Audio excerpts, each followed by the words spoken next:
Bismillahirrahmanirrahim.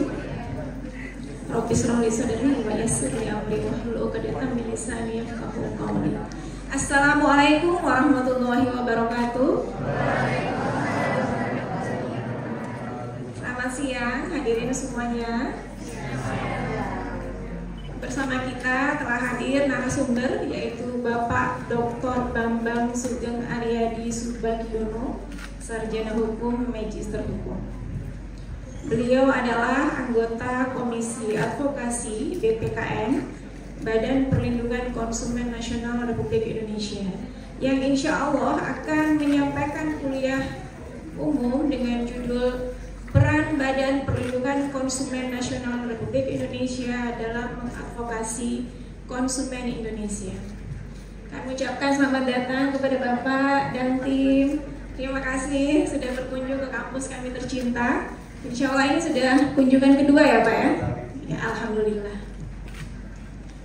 Dr. Bambang ini juga adalah guru saya, dosen saya di Universitas Airlangga. Jadi senang bisa berjumpa beliau kembali. Sebagai informasi Pak Bambang, seluruh peserta yang hadir pada hari ini adalah mahasiswa Fakultas Hukum, mata kuliah Hukum Perlindungan Konsumen, perwakilan dari 5 kelas. Iya, sebenarnya kalau mau didatangkan semua banyak Pak. Ada 300-an lebih. Iya. Ini juga kemarin, Bu, saya boleh ikut gak? Gak usah nak, gak cukup, itu kuotanya udah mencukupi. Iya, terpaksa harus kami tolak-tolak mahasiswanya. Ya, alhamdulillah, terima kasih anak-anakku yang sudah hadir. Di sini juga hadir bersama kita Pak, dosen-dosen mata kuliah Hukum Perlindungan Konsumen yang lainnya. Ada Ibu Irma Suryani, SAG MAG, ada Ibu Dewi Atriani, SHMKN, ada Bapak Reza Pramasta yang di belakang. Tampang mahasiswa masih SHMKN, dan ada satu lagi Pak Amsari Damanik SHMKN. Sebelum memulai, saya mau nanya dulu ke hadirin anak-anakku semuanya, peserta kegiatan kuliah tamu, gimana kabarnya siang hari ini? Alhamdulillah sehat ya. Siang-siang begini seharusnya tetap semangat ya, tetap menyala bosku ya. Jangan ngantuk ya, jangan ngantuk. Sudah makan siang, udah sholat, udah seger lagi. Baik, sebelum kita masuk ke materi, saya akan sampaikan dulu daftar riwayat hidup narasumber. Data pribadi, nama Dr. Bambang Sugeng Aryadi Subagiono SHMH, tempat tanggal lahir Kediri 29 Desember 1968. Agama Islam, pekerjaan dosen Fakultas Hukum Universitas Airlangga Surabaya, jabatan fungsional rektor kepala. Pendidikan dasar dan menengah SD sampai SMA di Kediri, Jawa Timur. Pendidikan tinggi sarjana hukum lulus tahun 92, magister hukum lulus tahun 99. Pendidikan doktor lulus tahun 2019. Riwayat pekerjaan dan jabatan, dosen tetap Fakultas Hukum UNER Surabaya tahun 93 sampai dengan sekarang. Untuk mata kuliah, hukum perikatan, hukum kontrak, hukum acara perdata, hukum perlindungan konsumen, praktek peradilan pidana dan perdata, sistem peradilan Indonesia, peraturan lelang, perlindungan konsumen dan tanggung gugat produk, penyelesaian sengketa medis.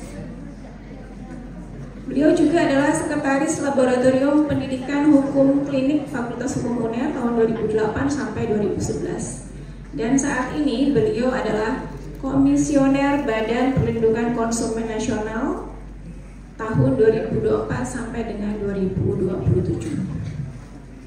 Karya tulis dan penelitian itu ada banyak sekali yang disampaikan kami, namun yang berkaitan dengan hukum perlindungan konsumen dan hukum perjanjian antara lain akan kami sebutkan. Upaya perlindungan nasabah bank terhadap penyalahgunaan keadaan oleh bank tahun 95, pemberdayaan yuridis hak tanggungan sebagai sarana pengikat dan pengaman kredit perbankan tahun 98, keberadaan perjanjian baku menurut Undang-Undang Perlindungan Konsumen tahun 2006, penyelesaian sengketa konsumen melalui pengadilan tahun 2006, fungsi mediator dalam penyelesaian sengketa di pengadilan tahun 2007, prinsip pengajuan dokumen elektronik sebagai sarana pembuktian di pengadilan tahun 2012, automatic exchange information for customers of financial institution protection in 2020, pertukaran informasi otomatis dalam rangka perlindungan konsumen nasabah lembaga keuangan tahun 2020, penegakan hak konsumen melalui Badan Penyelesaian Sengketa Konsumen guna meningkatkan indeks kepuasan konsumen tahun 2021, pelaksanaan penegakan hak konsumen atas putusan BPSK dan hambatannya tahun 2022. Beliau juga sangat aktif sebagai narasumber pada banyak workshop dan lokakarya, antara lain yang berhubungan dengan perlindungan konsumen seperti workshop tanggung jawab hukum perusahaan atau organ asuransi dalam pengelolaan bisnis dikaitkan dengan perlindungan konsumen tahun 2022, seminar nasional perlindungan konsumen di era digital marketing dalam mendukung industri halal tahun 2022, webinar nasional perlindungan data pribadi dan kaitannya dengan hak konsumen dalam transaksi elektronik sebagai wujud ketahanan bangsa tahun 2023. Buku yang pernah diterbitkan yang berhubungan dengan perlindungan konsumen antara lain penegakan hak konsumen melalui Badan Penyelesaian Sengketa Konsumen guna meningkatkan indeks kepuasan konsumen tahun 2021. Jadi kalau kita lihat di daftar riwayat hidup beliau tidak diragukan mengenai kepakaran dan ilmu yang beliau miliki. Demikian perkenalan singkat tentang narasumber, yang lainnya silahkan dibaca yang ada di slide. Baik, hadirin sekalian, pemaparan kuliah tamu akan berlangsung selama kurang lebih 30 menit dan akan dilanjutkan dengan sesi tanya jawab yang juga akan berlangsung selama 30 menit. Mohon untuk mencermati pemaparan narasumber dan siapkan pertanyaan terbaik Anda ya.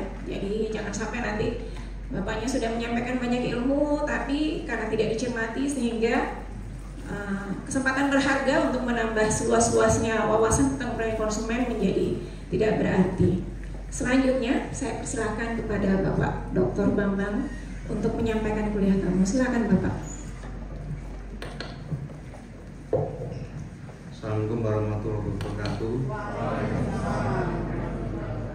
Pertama-tama ini saya mengucapkan terima kasih telah diterima dengan baik di Unmul ini. Yang kedua kali, terutama pada Pak Dekan, kemudian tim perlindungan konsumen. Nah, harapan saya pribadi dan juga BPKN kedepannya ini kan perlindungan konsumen ini kan merupakan hal yang luar biasa untuk akhir-akhir ini. Jadi sudah ada peningkatan IKK ya. Jadi IKK itu kan merupakan suatu acuan apakah konsumen kita itu tadi apa itu kita foto sambil gini tadi konsumen berdaya, konsumen sedang, itu dilihat dari IKK. Alhamdulillah setiap tahun meningkat. Nah, kebetulan saya bukan apa ya, saya itu di perlindungan konsumen itu memang niatan saya memang untuk bagaimana konsumen berdaya itu sudah sejak saya mengajar mata kuliah ini yang pertama kali di UNER. Jadi kisaran tahun 2000-an itu kalau tidak salah. Kenapa demikian? Saya itu merasa saya pernah beli satu sampo. Bayangan saya itu sama dengan yang saya lihat di iklan waktu itu. Iklannya masih saya ingat, bintang iklannya itu idola saya. Jadi ada bintang apa itu yang Mbak siapa itu yang pemain bintang film itu, sampai lupa sekarang. Karena apa rambutnya indah digambarkan di iklan itu. Lah, bayangan saya waktu itu apa Bu? Berarti rambut indah gara-gara sampo. Saya coba waktu itu pakai sampo, ternyata tidak seindah apa seperti yang diiklankan. Malah rambut saya itu apa? Ada yang brodol. Cara Jawa. Nah, dari situ saya kemudian bertanya, apa semua konsumen itu seperti itu gitu? Ya kan? Ada bayangan yang mengenakkan dalam suatu iklan, ternyata apa? Kenyataannya apa? Tidak sesuai dengan warna asli. Kemudian lambat tahun saya menyimpulkan, begitu saya hanya beli satu saset harga 1.000, kemudian saya pelajari normanya, aturannya, kemudian saya akan ingin menegakkan sesuai norma. Saya bertanya, apa mungkin dengan kita keluar 1.000 mengajukan gugatan ke pengadilan. Pengadilan itu kan biayanya luar biasa ya. Walaupun pertanyaan itu sudah dijawab oleh Undang-Undang Perlindungan Konsumen, di mana kalau Mbak, Mas ini nanti ingin bersengketa, itu kan sudah diwadahi oleh lembaga namanya Badan Perlindungan Konsumen, BPSK. Badan Perlindungan Sengketa Konsumen itu memang dimunculkan oleh undang-undang agar tadi pertanyaan saya tadi, beli satu saset ingin menggugat, bertanya loh, biaya awal DPN itu kan hampir 1 juta lebih, apa mungkin itu kita hanya rugi 1.000 kita mengajukan gugatan, belum tentu menang tapi sudah bayar berapa? 1 juta lebih. Kemudian diwadahi oleh Undang-Undang Perlindungan Konsumen, ada BPSK. Makanya begitu ada BPSK, saya ingin masuk di sana itu. Akhirnya alhamdulillah di tahun 2019 saya bisa masuk di BPSK Surabaya. Mencari tahu ini perahunya itu BPSK apa betul sebagaimana filosofi atau keinginan dari pembentuk Undang-Undang Perlindungan Konsumen itu, harapannya seperti itu di BPSK. Ternyata tadi satu pemikiran dengan beliaunya BPSK itu, waduh, inginnya pembentuk undang-undang itu menjadi wadah perlindungan konsumen yang luar biasa dengan tanpa biaya, ya kan. Kemudian nanti masyarakat akan ditegakkan haknya, harapannya kan seperti itu. Ternyata apa? Setelah saya mulai tahun 2019, 2020 alhamdulillah saya diangkat sebagai ketua BPSK Surabaya, ya. Tapi jangan bertanya lain-lain ya. Nanti nelongso, tapi keren lah ketua BPSK Surabaya, keren gitu ya. Tapi tidak sekeren apa namanya Bapak. Tapi tidak apa-apa, saya itu dimanapun saya ingin belajar keilmuannya. Jadi mulai tahun 2020 saya mengetuai BPSK Surabaya, dan kebetulan BPSK Surabaya itu bagian kecil dari BPSK Jawa Timur. Mas dan Mbak ya saya panggil Mas dan Mbak aja gitu. Nah, karena saya itu kelihatannya sudah tua, ya memang sudah tua. Jadi saya itu ngajar mulai tahun 93 ya. Jadi 93 sudah mulai ngajar sampai detik ini. Tapi mudah-mudahan cita-cita terakhir seperti Pak Mahendra tadi jadi guru besar bisa terkabulkan ya. Jadi cita-cita terakhir. Jadi begitu masuk di tahun 2020 saya sudah menghasilkan, yang saya ingat itu ada 6 perkara yang diupaya keberatan. Nah itu diupaya keberatan sampai tingkat kasasi, alhamdulillah Pak tidak dibatalkan. Nah kalau dibandingkan dengan BPSK di luar Surabaya, maaf saya mengamati, bukan hanya mengamati, banyak mahasiswa saya yang bertanya, Pak kenapa tuh BPSK Medan itu banyak dibatalkan? Nah coba Anda tulis gitu, saya dorong itu, Anda tulis menjadi kajian, ada yang di tesis ya, ada juga yang di skripsi, jadi bagian analisanya. Nah di sana ternyata apa? Ada konflik ya, konflik apa? Pemahaman. Ya. Nah, ini saya itu ingin nantinya bisa audiensi ya dengan beliau-beliaunya yang di peradilan ya kan, sehingga jangan sampai apa BPSK yang mulia ini apa dimati surikan gara-gara apa salah pemahaman, baik itu apa hukum material maupun hukum formilnya. Nah dari situ kemudian saya itu bertanya apa sih salahnya di PN Medan. Ternyata kesimpulannya adalah ya bahwa putusan BPSK menurut lembaga di kasasi, bukan upaya terakhirnya kan kasasi, itu dikatakan apa? BPSK itu tidak berwenang. Pertanyaannya kenapa tidak berwenang gitu, ya kan? Nah ternyata itu disimpulkan bahwa apa? Ketidakkewenangan BPSK itu apa terkait dengan dasar gugatannya. Nah, itu sudah salah kaprah gitu. Saya punya pemahaman antara sengketa bisnis dengan sengketa konsumen itu apa? Berbeda. Jadi kalau sengketa bisnis itu aturannya kan Mas Bapak paham kan? Apa itu di mana? Di BW kan? Nah, BW itu mengatur tentang sengketa bisnis secara umum. Artinya apa? Para pihaknya silakan. Apakah itu dalam kategori personal dengan apa? Red person boleh, personal dengan personal boleh, ya kan? Tapi itu belum mengacu pada sengketa konsumen. Sengketa konsumen itu punya karakteristik yang berbeda. Berbedanya apa? Nanti para pihaknya dulu. Para pihaknya itu pasti apa? Tidak setara ya, antara pelaku usaha dan konsumen. Jadi kalau ada sengketa yang sama-sama setara, itu pasti bukan sengketa konsumen. Ketidaksetaraannya di mana itu?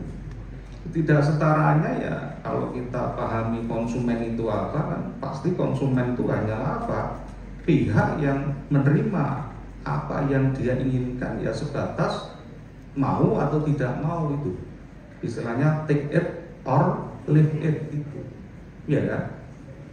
Nah, semisal Anda ke penjual apa? Kalau di Mojokerto itu ada produk ODD. Tahu ya ODD ya? Apa karakteristik ODD Mas? Apa? Wijen. Ya. Jadi kalau makanan yang wijennya banyak itu pasti namanya apa? Onde. Nah kalau kita pergi ke onde, kalau itu kita bawa aturan di BW ya mau tidak mau ya apa namanya? Ya kita kan pasrah, tidak mungkin berhitung bagaimana caranya menempelkan wijennya, ya kan? Kemudian berapa jumlahnya, kalau kurang bagaimana, ya. Karena konsep BW itu ada yang namanya apa? Perikatan proses namanya, ya. Ada resultat in spanning sama apa? Verbin tenis in spanning, ya kan? Ada proses, ada apa? Hasilnya. Kalau beli onde-onde konsep di BW apa? Ya beli, nggak usah tanya Anda soal apa? Soal bagaimana cara pembuatan onde. Karena itu adalah perikatan hasil. Yang diharapkan apa? Hasil. Itu sudah ditampilkan BPKN, BPSDA. Nanti saya cerita itu ya, bedanya lembaga itu. Tapi ini prolog dulu. Kenapa ada putusan yang nanti memperkeruh ya kondisi atau keadaan? Matur suwun Pak Mahendra, Pak Dekan. Jadi saya ingin memahamkan mas-mas semuanya kalau nanti menulis skripsi ya mbak ya, dan lain sebagainya atau mungkin nanti tesis itu mohon dipahami. Jangan sampai mengulas yang namanya sengketa konsumen Anda mengajunya pada apa? BW sudah keliru gitu. Nah kenapa keliru? Karena itu tadi, ini saya gambarkan ada perikatan yang notabene kita itu mengedepankan prosesnya, ada perikatan yang notabene kita mengedepankan apa? Hasilnya. Kalau Anda nanti jadi advokat itu 100% apa yang diharapkan? Hasilnya atau prosesnya? Apa? Prosesnya, jangan bicara hasil. Anda saya tuju advokat, Mas tolong wakili saya sebagai apa? Anda mewakili saya untuk bersengketa di PN. Nah jangan pokoknya Pak Bambang menang 100% menang salaman. Anda saya gugat kalau Anda bicara seperti itu. Tapi kalau Anda bismillah Pak, saya akan melakukan ya keterwakilan Bapak di PM Samarinda sebaik mungkin. Saya cungit jempol. Karena itu adalah perikatan proses. Profesi itu yang diutamakan apa? Prosesnya. Termasuk nanti kalau Anda ke MKN seperti Ibu gitu, PKN Nah itu nanti juga proses membuat apa? Akte gitu. Tapi jangan kemudian diharapkan apa hasilnya, hasil putusannya saya harapkan, Mas kalau kalah saya enggak akan saya tunjuk lagi, enggak ada sebagai advokat. Nah itu keliru. Itu dulu pernah saya menjadi ahli, ya kan, dimintai keterangan ahli waktu ada sengketa terkait dengan ini dokter yang punya keahlian apa, bayi tabung. Nah di Surabaya itu case itu meledak gitu. Sampai meledak gara-gara apa? Semua profesor di kedokteran menyalahkan saya gara-gara saya memberikan keterangan yang tidak sepemahaman beliau-beliaunya itu. Karena begini, begitu transaksi ada pasien, Pak dokter, saya itu pengen punya anak dengan mekanisme yang Anda tawarkan, dengan apa? Bayi tabung. Oke, kalau itu tidak masalah. Oke, sepakat. Kedua, Pak dokter, saya itu ingin anak saya itu anak laki-laki. Apakah Bapak bisa? Nah itu statement itu. Pertanyaan itu yang bikin apa? Bikin gundah-gulana dan akhirnya bersengketa di PN Surabaya. Gara-garanya apa? Disepakati itu.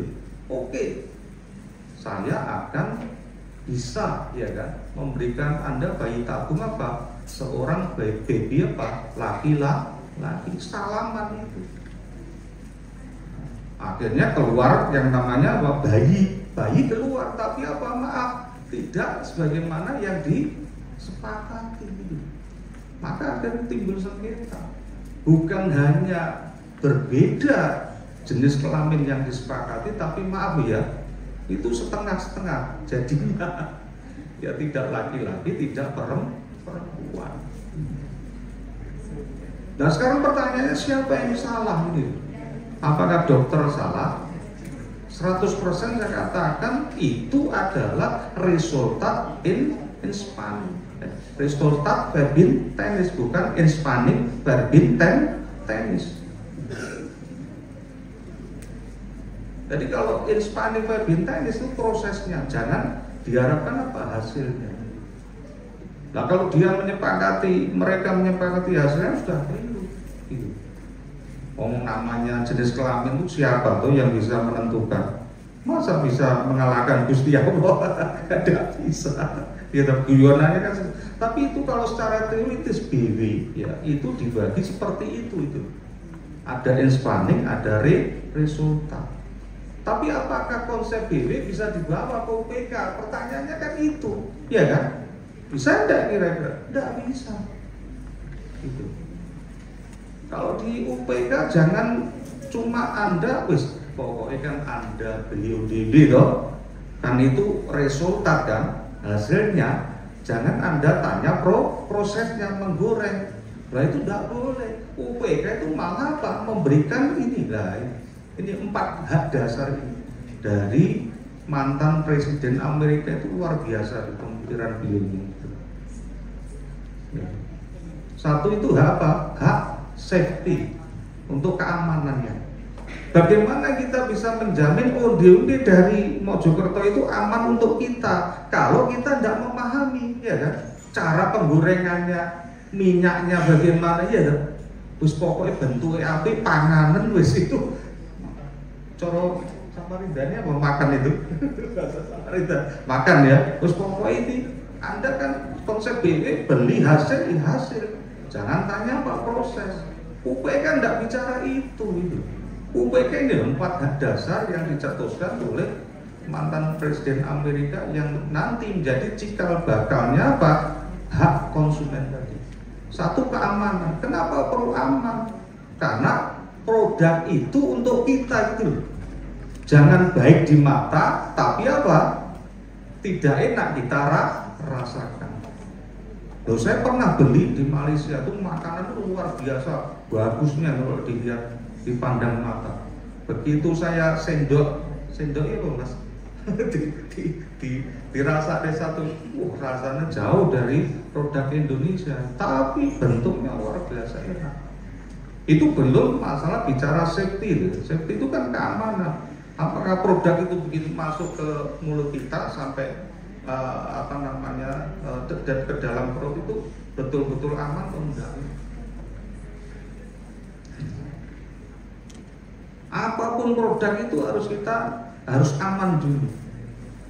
Siapa berani menjamin bahwa kalau Anda pesan Grab pakai mobil Fortuner terbaru itu pasti aman? Ada yang bisa menjamin? Tidak ada. Ya kan? Tergantung pada pengemudinya.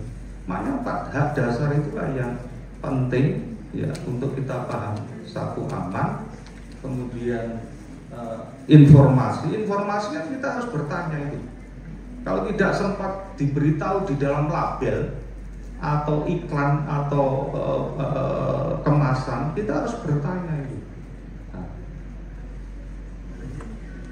untuk memahami apakah produk ini aman atau tidak. Ya. Yang ketiga, ya, untuk hak memilih ini penting. Ya, memilih itu karena produk kan begitu banyak. Onde-onde di Mojokerto itu mereknya mahal, banyak sekali. Jadi kita harus memilih untuk apa? Memilih yang aman, bukan memilih dengan harga yang murah. Tapi konsumen kita itu keruyu-keruyu kalau ada diskon, ya kan? Nah, terus pokoknya ada diskon, ya itu diterobos. Yang terakhir adalah hak untuk didengar. Jadi nanti 4 dasar ini nanti akan diperluas di dalam pasal 4, 5, 6, 7 UPK.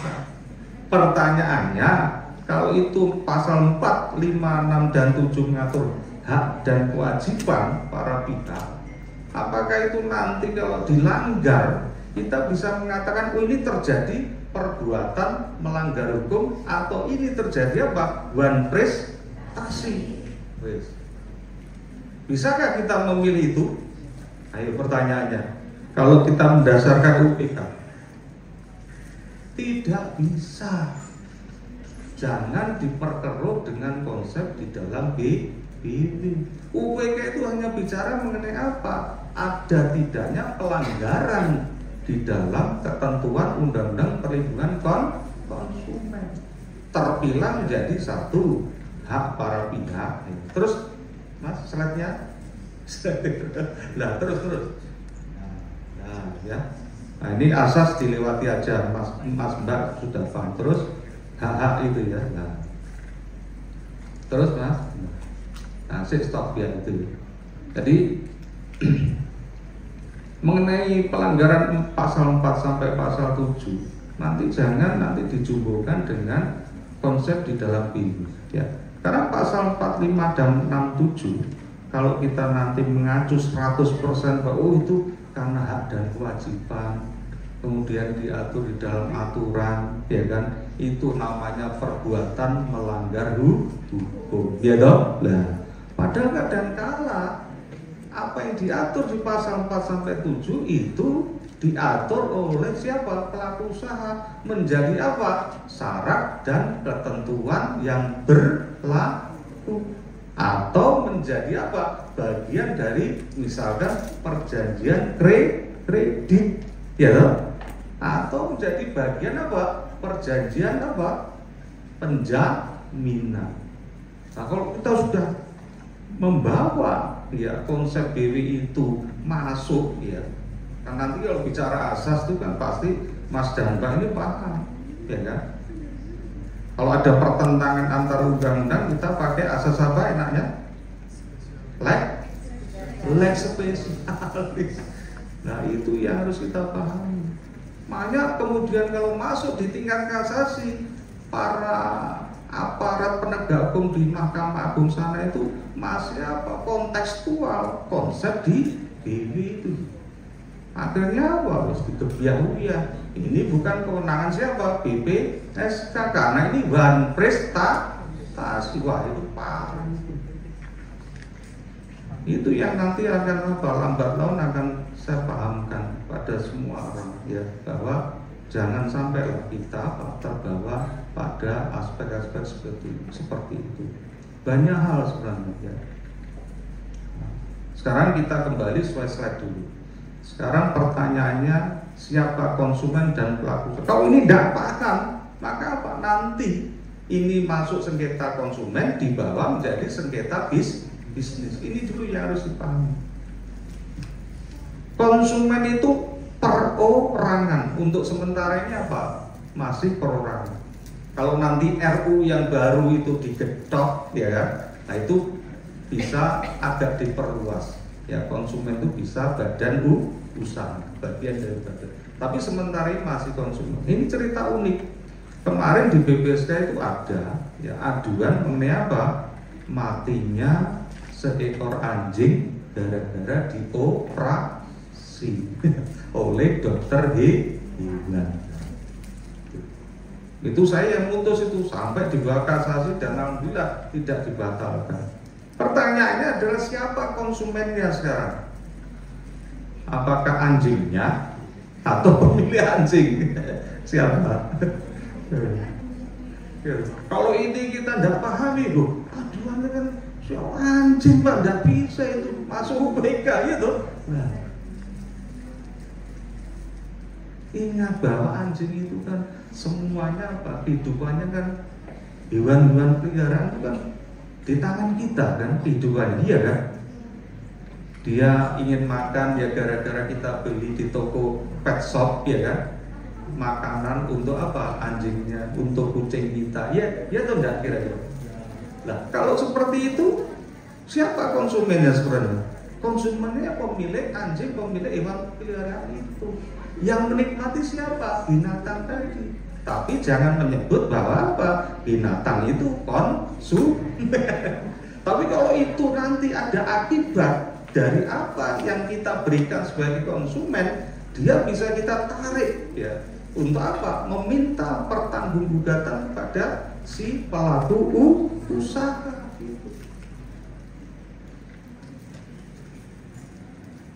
Nah kemarin saya putus itu karena bukan masalah yang saya baru cerita tadi, bukan, karena filosofinya, ini kok cerita filosofi antara pemilik itu ada pemilik anjing itu hidupnya sudah sekian puluh tahun bersama anjing. Cara Jawanya apa? Hidup apa? Mandiri itu, tidak ada teman gitu. Teman satu-satunya ya anjing itu. Begitu mati dia sudah gini, kayak orang hampir stres gitu. Sehingga kemarin saya putus, ada sanksi administratif itu 50 juta. Saya inginnya memutus berapa? 200 juta itu malah. Walaupun anjingnya nggak sampai segitu kan. Tapi kan hitung-hitungan material immaterial ya kan, itu masuk di sana. Nah, kalau dikaitkan pertanyaan di UPK, itu kerugian immaterial atau material matinya si anjing tadi. Sebenarnya konsep UPK itu lebih kental mengerat pada apa? Aspek kerugian immaterial. Anda lihat pasal 19 itu. Pasal 19 itu ada 4 macam, ya kan? Gitu. 4 gitu ya. Penggantian senilai uang atau produk dan jasa, ya kan? Kemudian perawatan gitu. Kemudian santunan, kemudian penggantian nilai uang dan 4 itu sebenarnya konsep apa? Immaterial. Jadi UPK itu inginnya apa? Konsumen tuh merasa rugi dulu. Soal berapa hitungannya itu bisa naik turun. Naik turunnya siapa yang menentukan? Ya majelis BPSK itu tadi menerapkan ketentuan pasal 14. Maunya itu diganti yang model yang mana? Apakah dia beli 1 saset diganti 1 saset sampo, atau senilai uang gitu, uang dari 1 saset plus brodolnya rambut tadi, ya kan itu. Atau apa? Perawatan ke klinik apa? Rambut misalnya, keluar berapa, ya kan. Tapi hitung-hitungannya jangan seperti di konsep di BW. Kalau BW itu hitung-hitungannya sudah ada berapa? Ganti rugi itu kan bisa biaya, rugi, dan bunga tuh 3 tuh. Tapi jangan dibawa ke area apa UPK itu. Beda sudah. Anda bisa lihat di pasal mulai 1336 BW ya kan? 1339 BW, 13 berapa? 40 BW, 42, 43 ya kan? Ada unsur rugi karena biaya, rugi itu sendiri, dan bunga. Kalau itu BW, kalau UPK enggak. UPK itu langsung ke arah pasal 19 itu. Nah itu konsumen. Jadi konsumen itu jangan dibayangkan hanya orang. Orang itu kan akibat dari orang kan macam-macam. Anda setelah pulang nanti beli kuaci misalkan untuk nenek Anda misalkan, gitu. Terus nenek ompong dikasih kuaci biasa teh timut teh santai tapi entek kurang jauh. Nah tapi tidak apa-apa. Itu konsumennya siapa? Anda atau nenek Anda kira-kira? Siapa? Kalau nenek Anda pelatihan misalnya siapa konsumennya? Konsumennya ya Anda sama nenek Anda gitu. Jadi Anda kalau merasa bahwa neneknya pergi, Anda boleh menegakkan ini saya tadi yang beli itu, gitu. Itu konsumen. Nah beda dengan pelaku usaha. Pelaku usaha itu jangan digambarkan yang besar-besar, ya kan? Makanya hati-hati kalau Anda nanti di rumah membuka peracangan jus mangga, ya kan? Jus yang terkenal orange juice, ya kan? Nah itu sudah kategori pelaku usaha. Nah kalau Anda membuat produk seperti itu, Anda itu sudah nanti menghilangkan satu ketentuan, ya, pasal 24. Ya. Jadi kalau Anda berusaha itu kalau bisa jangan melakukan perubahan itu, apapun produknya, ya kan? Ingin jual aqua ya apa adanya sudah dijual gitu. Ingin jual iput ya apa adanya aja, nggak usah diutak-utik itu. Kalau diutak-utik diganti, dirubah dan sebagainya, pasal 24 tidak berlaku bagi siapapun penjual yang telah melakukan perubahan. Dan tanggung bugatnya melekat pada siapa sih? Seller itu. Nah, model seller itu kan sekarang macam-macam itu gitu. Ada yang seller istilahnya itu saya lupa itu yang sekarang itu produk satu kecantikan satu cekuk ini ya, Bradley Tianu di dasar ini ya itu kecil-kecil. Padahal kalau nanti di dalam pengaturan terkait label ya, terkait produk pangan ya, itu nggak boleh ya. Namanya produk dipecah-pecah kemudian dimasukkan kemasan sendiri seolah-olah itu milik kita, itu tidak boleh. Sanksinya pidana itu, ada dendanya 2 miliar padahal. Itu di klinik Surabaya itu pernah saya periksa juga itu Elvior itu gitu. Jadi dia beli produk kecantikan, mereknya siapa dia tidak mau nyebut, tahu-tahu dia keluarkan, dia masukkan kemasannya dia sendiri, ya kan? Kemudian diberi nama kliniknya itu tidak boleh. Nah hal seperti itu kan tidak dipahami oleh para pelaku usaha, ya. Nah Anda nanti harapannya seperti Pak Dekan tadi keluar dari sini bisa memberikan sedikit ilmu advokasi, ya toh. Paling tidak menerapkan saya itu sebenarnya pengen jualan es jus es jus lah. Kalau dipikir-pikir es jus itu kalau dari air dikemas dengan buah dicampur lagi, nah itu sudah pertanggungjawabannya melekat pada kita yang sebagai penjual. Kalau ingin jualan ya jualan apa adanya, yang kemasan tidak usah dirubah-rubah, itu aman malah. Ya, kacang kemasan dijual lagi di peracangan kita itu aman malah. Nah, ya. Nah itu konsumen dan pelaku usaha. Terus lanjut filenya Mas Mbak. Nah, ini mengenai ini beberapa hal yang harus kita perhatikan. Saya tadi sudah cerita pasal 4 sampai 7, ya kan? Yang kedua mengenai tanggung jawab pasal 19. Jadi nanti menerapkan penegakan pasal 4 sampai 7, kemudian kita sandingkan ke pasal 19, itu harus hati-hati. Jangan semuanya nanti berpikiran bahwa karena ini namanya Undang-Undang Perlindungan Konsumen, maka yang harus dilindungi siapa? Konsumen. Jangan. Saya pernah juga memeriksa aduan, ternyata yang salah itu konsumen. Apalagi nanti kaitannya poin 1 hak dan kewajiban para pihak, kemudian tanggung gugat atau tanggung jawab para pihak tadi, gitu. Nanti jangan langsung dibawa ke area apa? Penegakan sanksi pidana, ya kan? Harus hati-hati itu. Ya. Karena ada satu pasal yang nantinya apa?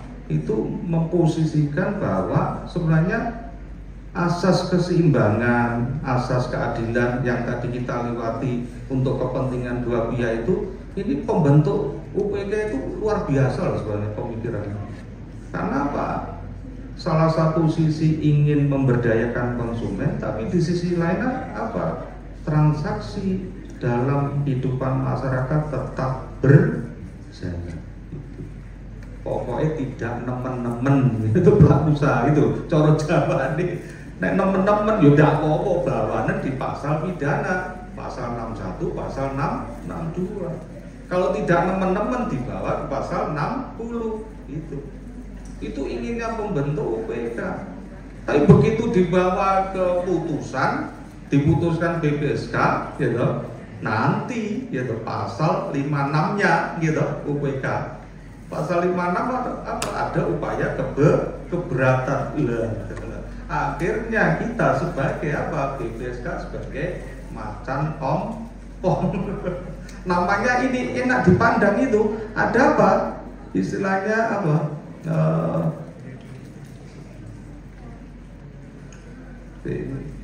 Suaranya apa? Bata-bata.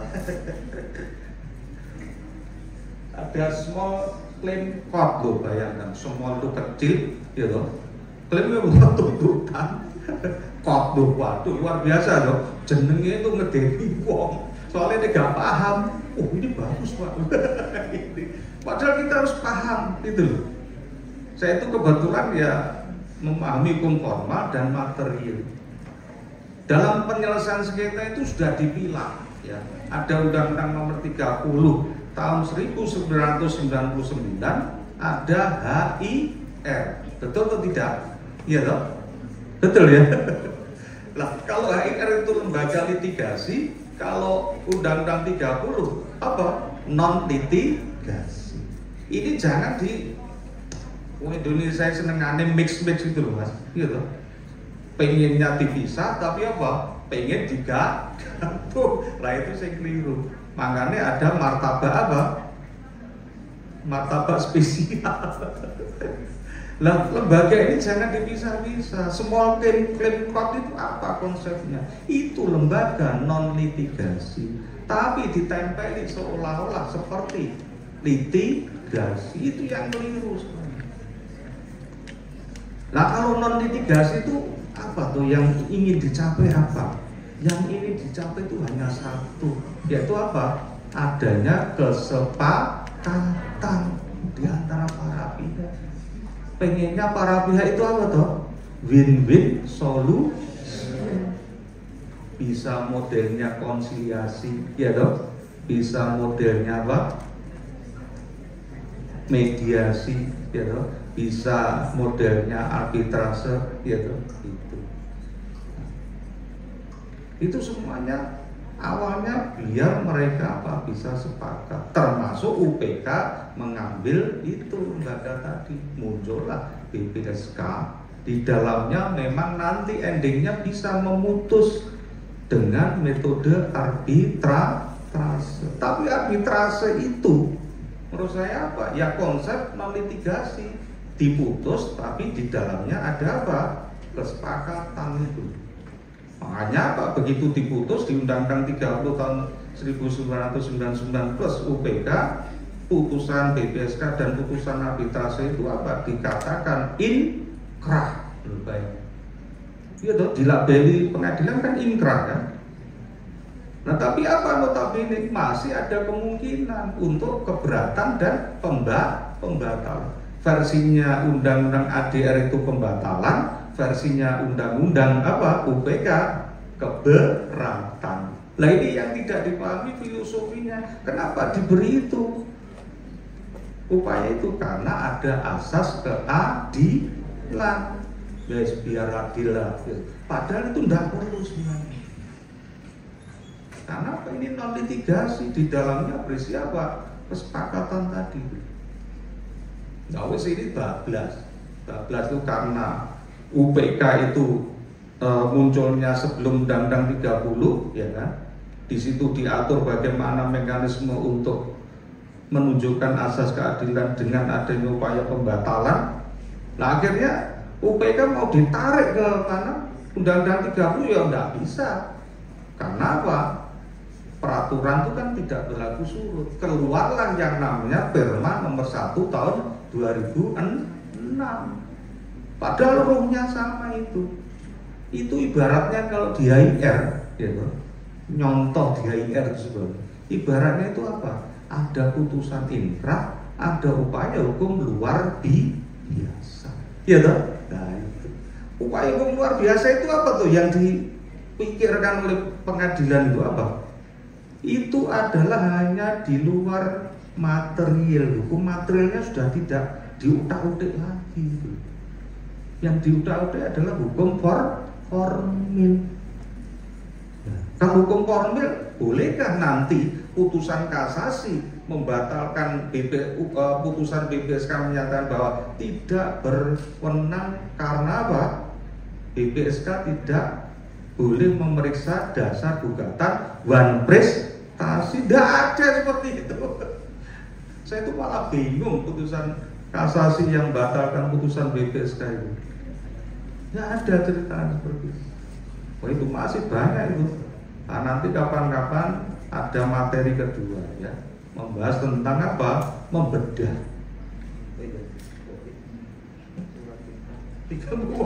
Kebablasan. Saya itu naik cerita wong kelebihannya wong hukum itu Mas. Makanya cewek-cewek itu seneng dengan mas-mas loh. Kelebihannya banyak ngomong. Saya tuh naik justru ngomong sampai entek sampai apa. Oh iya. Saya banyak teman pengacara bagus pokoknya cerita rantai entek sampai kopi itu pesen sampai bulan-bulan. Intinya itu ya. Yang terakhir tadi bedanya ya. Terakhir karena ini sudah 3 menit antara BPSK, yaitu satunya lagi apa tadi? BPSK, terus YLPKM, ya, LPKSM sama BPKN. Nah, ini menariknya. Nanti harapan saya, gitu, kegiatan ini nanti sebagai cikal bakalnya kita nanti berupaya untuk itu membentuk BPSK yang sesuai dengan RUU PK. Ya, kalau sekarang ini BPSK ini masih dibentuk oleh provinsi. Nah besok BPSK kalau ini sudah didok RUU PK akan dibentuk oleh BPKN, ya kan? Nah cikal bakalnya nanti harapan saya di Kalimantan itu di sini, gitu, untuk aduan penyelesaian sengketa diwadahi. Lah besok nanti distempel BPSK di Kalimantan, di Samarinda khususnya dibentuk oleh BPKN. Amin ya. Amin. Terus kalau LPKSM memang itu memang apa? Bentukan juga oleh undang-undang, tapi apa? Oleh pihak swasta, ya kan? Tapi itu pun BPKN harus punya peranan mendorong agar apa? Fungsi LPKSM itu apa? Bisa semakin berdaya untuk nanti juga mendorong peningkatan keberdayaan konsumen. Ya, itu aja. Mohon maaf, ini tadi ceritanya anggap aja cerita sebelum tidur. Jadi diingat terus. Kalau saya dulu waktu kecil diceritani sebelum tidur, ingat kancil nyolong timun sampai sekarang masih ingat. Tapi kalau cerita ini seriusan malah lupa. Nah, mudah-mudahan sedikit ilmu saya bisa diterima. Dan harapan saya nanti kerjasamanya semakin apa dikembangkan seperti apa yang saya pikirkan tadi. Di sini ada BPSK bentukan dari BPKN. Demikian mohon maaf saya terlalu banyak bicara ya kan, karena pengen saya itu ilmu saya ditumpah nih kalau tapi karena waktu. Terima kasih semuanya. Assalamualaikum warahmatullahi wabarakatuh.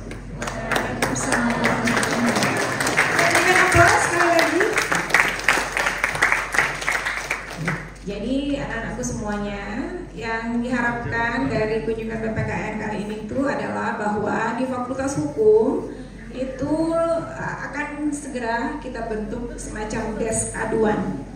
Jadi ini akan jadi cikal bakal BPSK yang didirikan di Fakultas Hukum Unmul kalau RUU Perlindungan Konsumen itu akhirnya disahkan. Awalnya saya dengan teman-teman dosen perlindungan konsumen sempat kepikiran apakah kita sebaiknya juga membentuk LPKSM, Lembaga Perlindungan Sengketa Konsumen Swadaya Masyarakat di fakultas. Tapi rupanya itu tidak diperlukan kalau RUU PK ini nanti disahkan. Jadi kami berharap nanti ada kelanjutan MOU dengan fakultas ya Pak ya. Ya. Saya menyambung Pak, saya bertanya-tanya sebenarnya kan soal advokasi.